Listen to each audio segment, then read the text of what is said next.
So once again, welcome juniors, welcome, welcome, welcome. This is the end of your junior year. Exciting, getting ready to go into your senior year shortly. Before you know it, it's here. So what I wanted to do is to first ask, I was going to put you guys in chat rooms because I didn't know how many people were going to show up. We have a good amount of people, which is great. But just for the sake of time, let me just ask you guys, as juniors, I have a meeting. what did you think last semester was like? My meeting is done. Marie, can you mute yourself? Thank you. What was last semester like? It was, of course, we had the pandemic last spring of 2020. That was kind of like both, but then in the fall was a fully online. This semester, of course, it's the same.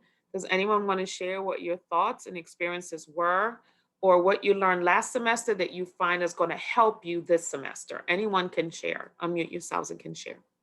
I feel like it was all about time management. Hi, Omar. Hey, I feel like it was all about time management. I feel like we have learned all that since we got to Rutgers-Camden in the summer of 2018. But I feel like I struggled a little bit on that. And I feel like I learned to manage my time well since like some of us have full-time jobs now and we have to like deal with school, we're taking full-time credits. And yeah, it was all about time management for me. Okay, great. We also have students who were new transfers last fall and are now considered continuing juniors this semester. What was your first semester at Rutgers like for those of you that transferred in last fall? Anyone want to share? I transferred. Hello, everybody. Hello, Miss Gina. Hi. I transferred last fall from ACC, and it was challenging. Everything, I mean, like ACC at the end, my internship was interrupted due to the pandemic, so I can only do half of it. And then coming on to all online classes, it was challenging. I had, like he said, like Omar said, it was time management. And I spent a lot of time on it between my tablet, my laptop, and my phone, where it started bothering my eyes, really. So, yeah, that's what I went through. Definitely encourage. It's that blue. You can get them glasses for your computer. It's some kind of blue shield. I'm getting it from my laptop actually, which kind of helps with the screen time. Because I noticed even my vision has changed, and I know that those of us that are Okay. have more wisdom, I'll just put it that way, our eyes, are can be challenging. So yeah, it's some kind of blue cover. And I know you can wear, looks like these goggles looking glasses. You can actually wear them over your own glasses if you have prescription, and it helps with the glare. So I found them on Amazon, Okay. pretty reasonable. So that helps. So awesome. Does Thank you. anyone else want to share? How were your experiences last fall? Any wisdom?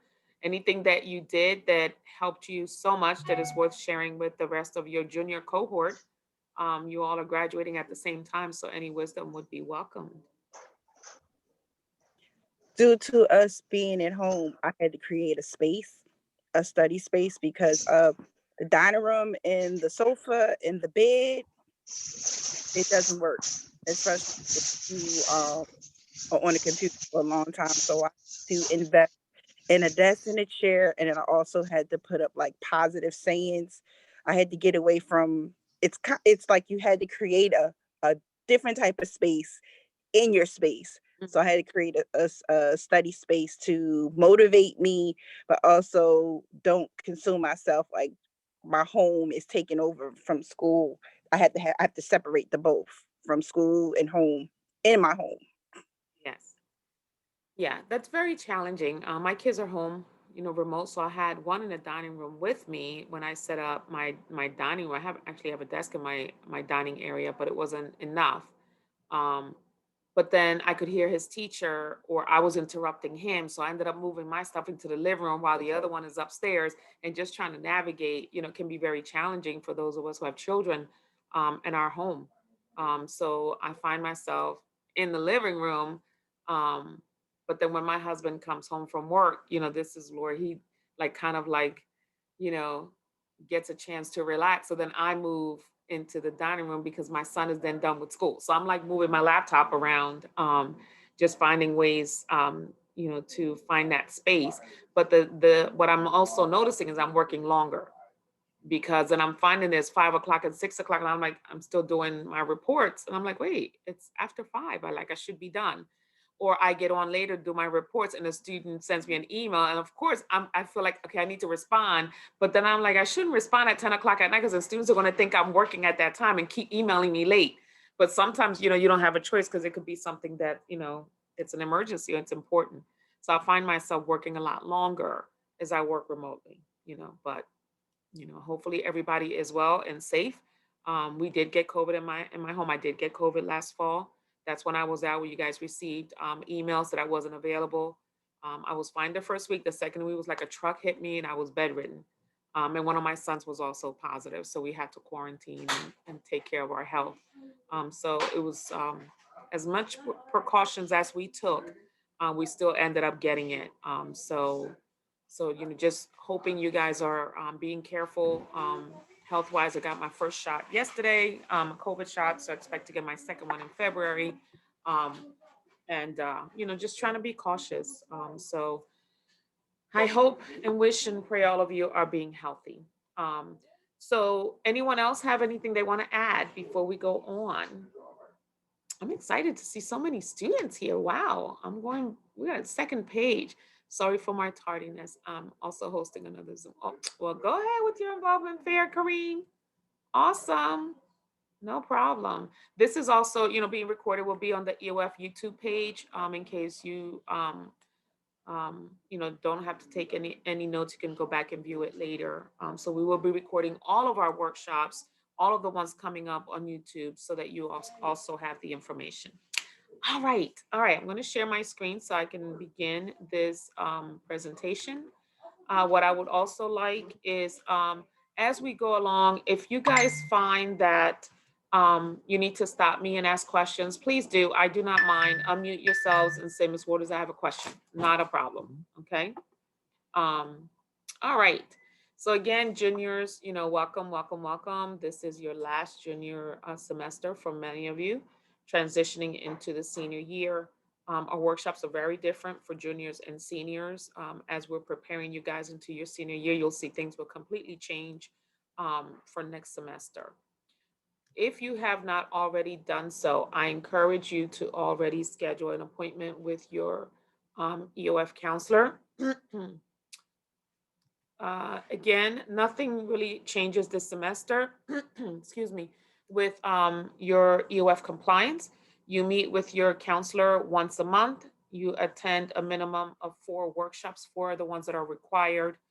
You can attend as many as you'd like. Of course, we always offer many workshops so that you have, a plethora of information.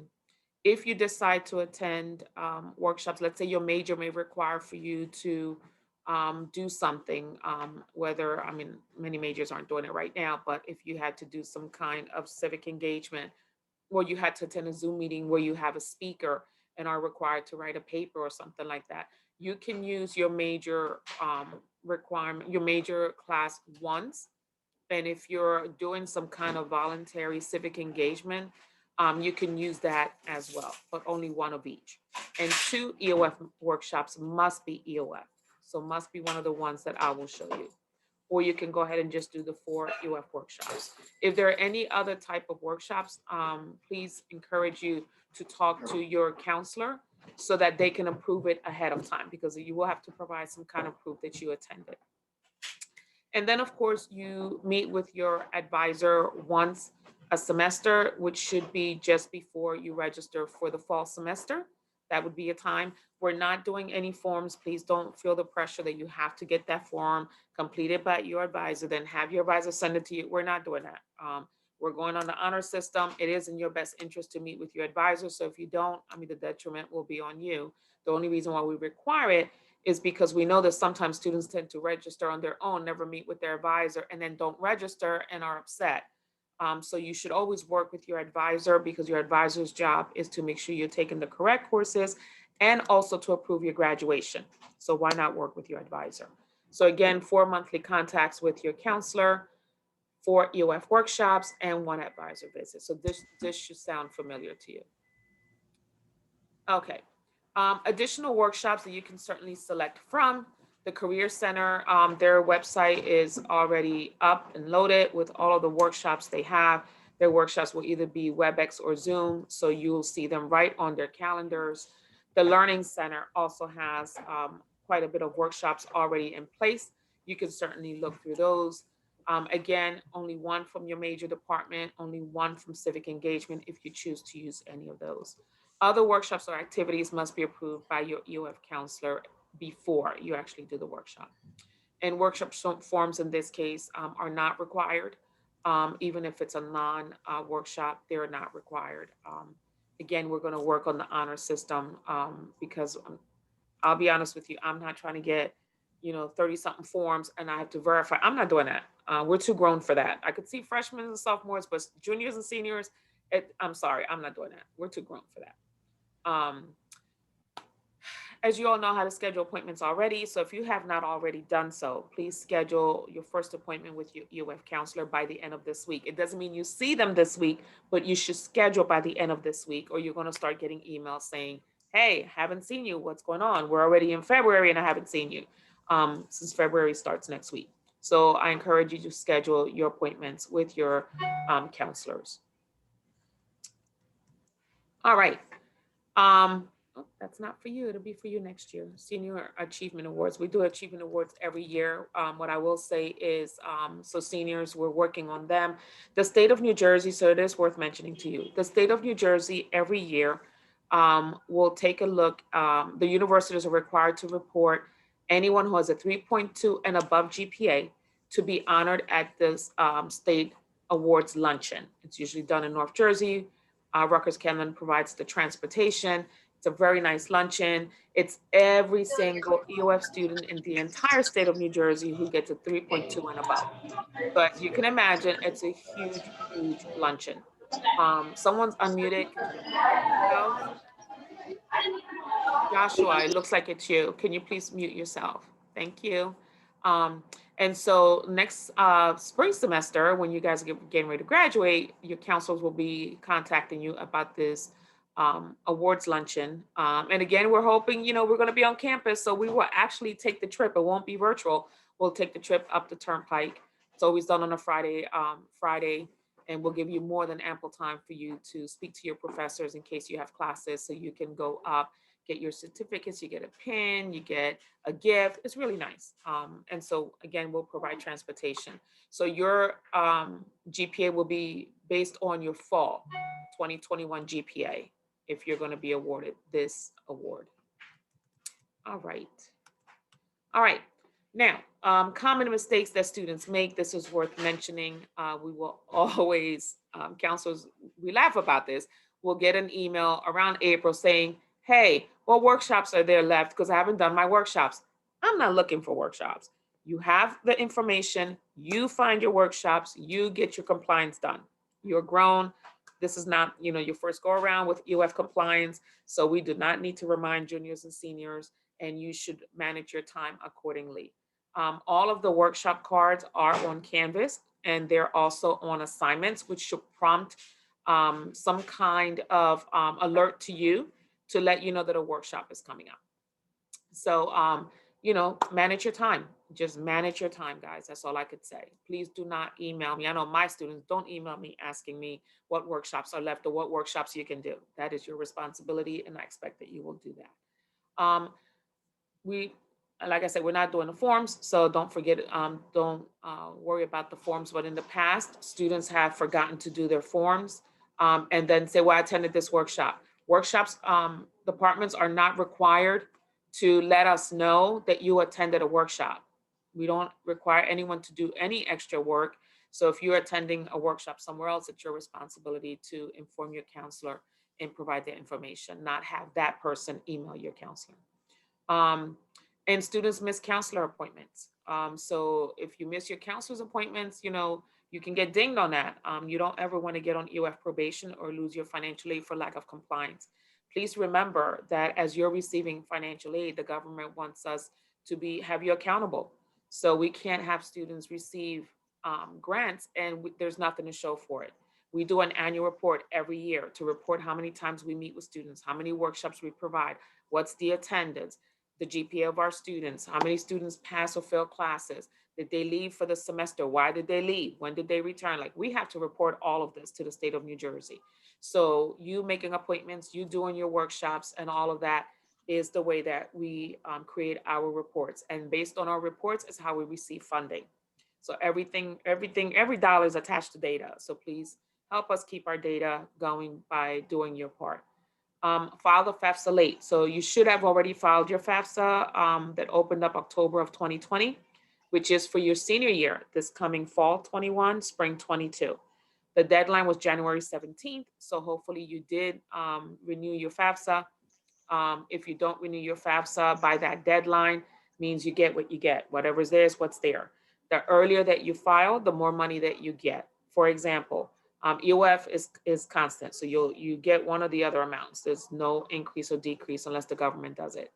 But for TAG, so TAG can go up to $5,000. So if you file back in October, if you filed and you're eligible for the 5,000, you'll get the 5,000. But if you filed in January, you'll probably get like 35 because once they award, the money's gone.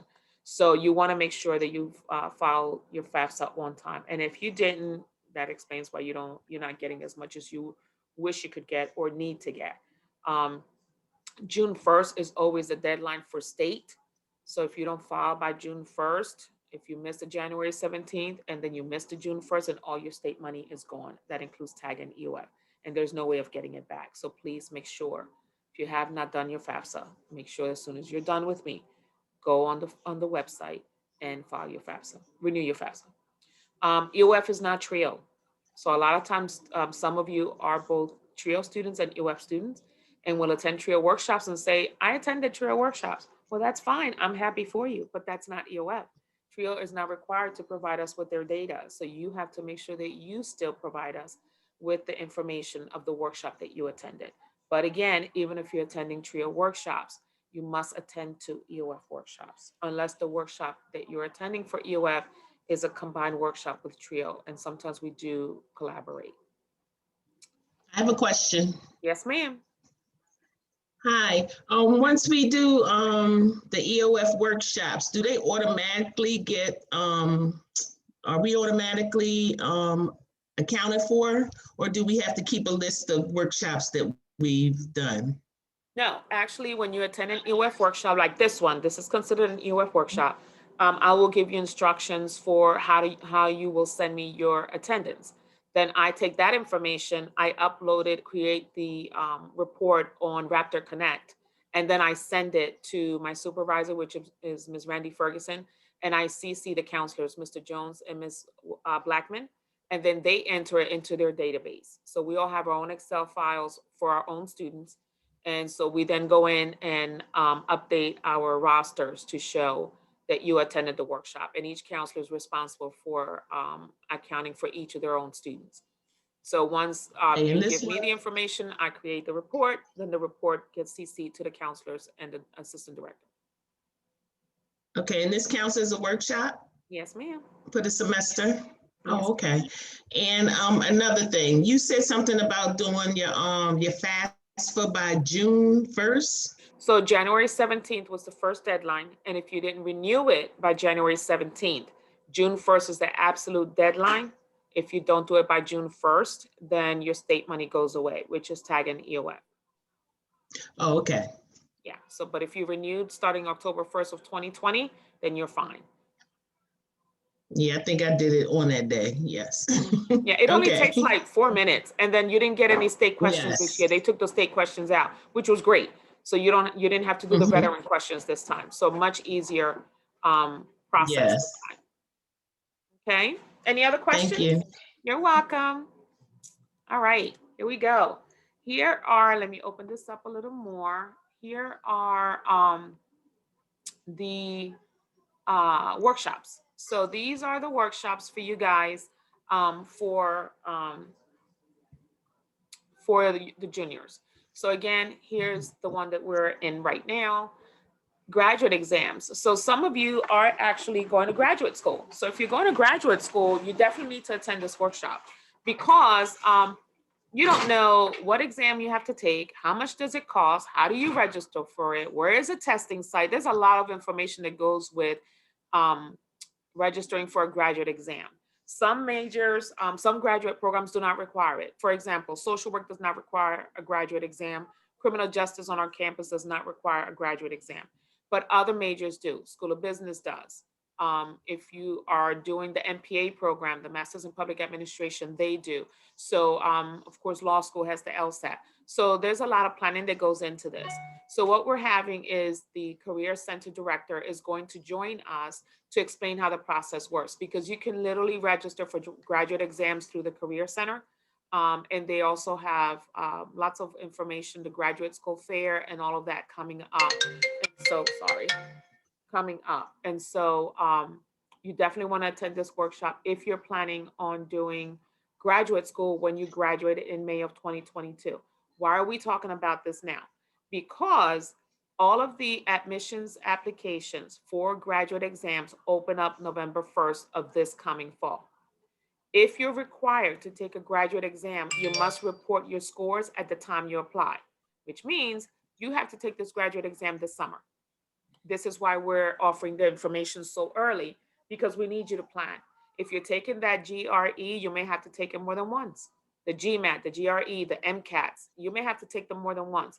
So you have this summer to do this. So this is why we're offering the information. Again, if you're going to graduate school, you apply this November 1st, but you must have your scores in hand. If not, you cannot apply. So that's why we're doing that early. Summer internships. Yes, this summer may very well be virtual. Again, we don't know. It's up to the government, COVID, and all this stuff that's going on. But there are summer internship opportunities that the Career Center will be offering. So that's on the 24th. Again, Ms. Hallman from the Career Center will be joining us to talk about how you apply for them, whether they're virtual, whether they're actually in person. So lots of great information that they're planning with all these different great companies for students to intern this summer. So if you're interested and you want to get 3 credits, because of course you can get 3 credits for them, just remember that even an internship in the summer, anytime you're taking 3 credits for an internship, you must pay for those credits like if it was a class. So you'd be registering for a summer internship in the summer and paying for the tuition and fees for that. But she will come in on February 24th to discuss summer internship opportunities. So everyone, if you have not done an internship, please, please, please do it before your senior year, because that is that is job experience and everyone needs that. So you really need to get your internships done by this summer. The next 2 is resume writing, review, and writing with a purpose. So resume writing, if you have not done so, we did offer that last semester. What we're doing this time that's different is we're requiring students to get their resumes done by the Career Center. And again, if you don't already know, resume styles change all the time. So what you might have used a year ago may not even be something that's being used now, especially with everything being virtual. The Career Center last fall did a virtual portfolio that was offered to all juniors and seniors. If you didn't attend that workshop, I encourage you to visit the Career Center and create your virtual portfolio, because more than likely when you apply for an internship, even a job right now, you probably won't meet with someone across a desk. You're going to be interviewed through Zoom or WebEx or groups or something like that. So we did a virtual portfolio. You get a chance to make it public, and it goes on Indeed, it goes on Dice, it goes on all of those websites where anyone can see your resume. It's also something you keep for life. So you can always update it and it will always be available to you. But again, it's a virtual portfolio that's done through the Career Center website. And it's already there for everyone. So if you haven't activated it, you really need to go on the Career Center website and create your virtual portfolio. Either way, we're asking that you guys have your resumes reviewed by the Career Center. And then there will be signups on 2 days, March 10th and March 11th. On the 10th, it'll be free period. On the 11th, it will be at 4 o'clock to give people opportunities for different time frames based on your schedule. And you will definitely be having someone sit with you in a breakout room to go over your resume. So when you sign up, you'll be required to upload your resume at that time. So we have it ahead of time, and the person who's going to work with you would have looked at the resume before you come into the room, for the sake of time. Writing with a purpose. So 2 different dates, as you see there. That's because one day is for graduate school letters. The other day is for letters for employment. So if you're not going to graduate school, but you're going to just decide, I'm going to work, I'll go to graduate school later, or maybe your major doesn't require for you to go to graduate school, um, then you'll get a chance to have someone review those letters with you. So 2 different dates, and each date is different. You will get information, an invitation from us to sign up for that. You definitely, it's going to be very creative. So for example, we will put out information for a graduate program. So let's say you want to apply to School of Social Work. They require a narrative. Okay, what are you going to write? So we'll say, go into the graduate program you want to go into, visit their website, see what you need to write, and write your letter as if you were already applying so that we can do that. If you're going for employment, let's say you want to work for PSE&G, you want to work for a sports team, you want to work for a hospital. Okay, look up a job description and write your letter as if you're applying for that job. This will make it so much easier because now we have a job description to focus on and the letter to apply to that job description. So it's not just a raggedy old letter, general letter. No, it's writing with a purpose for a specific either graduate program or a specific job. So we're making it a little more intentional.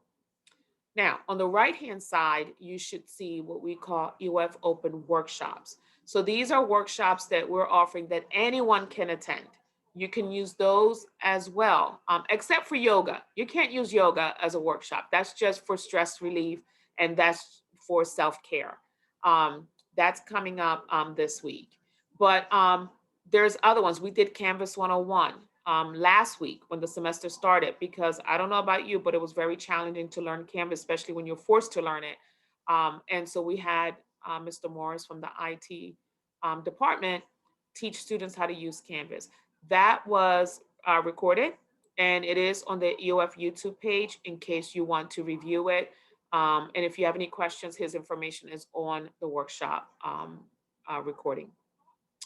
Social media and responsibility, as you can see, using faculty as resource when pressure attacks, entrepreneurship. There is so much information on here. I would encourage you to attend as many as possible. There is mindfulness, nutrition, and self-care, adulting one-on-one. So for our seniors who are graduating, some of them, I don't know, sometimes students believe that they're going to live with mom and dad forever. But I can tell you as a parent that when my kids graduate from college, I want you to go. I want you to just keep it moving, get your own place, go to work, enjoy your life. But for some students who live at home, they haven't thought about that. What am I doing after I graduate? Can I afford a place? Do I need to buy a car? Where am I going to work? These things. So Adulting 101 is a workshop that we have a person coming in who is a financial planner to talk about how to start planning for that. You are welcome to attend that if you would like.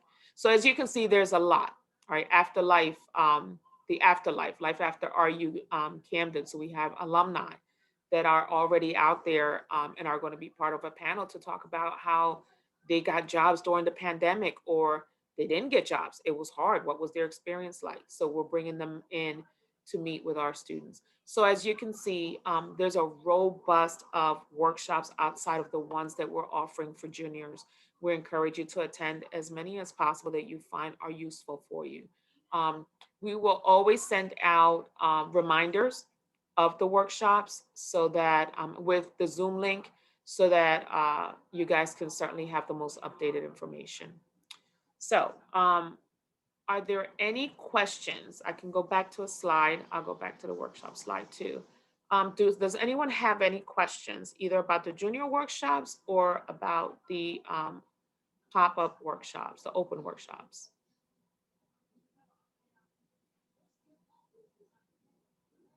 Or anything at all? Can you do one junior workshop and two other open workshops? Yes, yes, absolutely. Okay. Yes, you can. Because someone, may not want to do a summer internship, so it doesn't make any sense. Someone may not be going to graduate school, so it doesn't make any sense. So, just see what is best for you. Also, like I said, the Career Center, they have the graduate fair coming up. They're going to have resume critiques. They're going to have uh, the job fairs, so you can certainly visit that and see what's out there. So there may be something that maybe this doesn't work for you, but something else does. So that's fine, as long as you're doing 4 for the semester is what the requirement is. So, and then of course, there's like investing in retirement. A lot of students, when we say you have to, when you go to work, think of retiring. And most people are like, Ms. Waters, I'm just getting to work. What are you talking about? Listen, if you want to work until you're 70, 80 years old, by all means, go right ahead. But technically, you should be thinking of retiring in your early 60s, at least mid 60s. But if you don't have a plan for retirement, when you start working, you'll be one of those individuals that's working way into their 70s and 80s because they didn't plan for retirement. So that's something that's really, really important. And as someone who's looking forward to retirement in the next few years, I have planned out my life so I can retire. And so you should be thinking the same way as you get ready to graduate. Graduate, go to work, and start thinking of retirement. So, all right, let me stop sharing. Does anyone have any questions? Oh, let me look at the chat. Now, Risa in the chat had a question. She said, "How many workshops do we have to attend?" I told her 4, and this counts as 1, but we can do as many as we want. They are all good. Yep. So your requirement is 441, 4 contacts with your advisor, with your counselor, 4 workshops, and 1 advisor visit. So 441. But you have options with the workshops. Attend what is best for you. And like I said, when I'm done this workshop today, it is being recorded. Ms. Ferguson will upload it to YouTube by the end of the week. I will create the reports and send the attendance to your counselors. For every workshop, I run all the junior workshops and I run all the senior workshops. So for every workshop, I record, I create the reports, and I send to your counselors to let them know that you attended. So you don't have to do that. Any other questions? Well, I hope this was really informative, and that's why there are not too many questions. So I'm going to put in the chat how we're going to do attendance. I need for you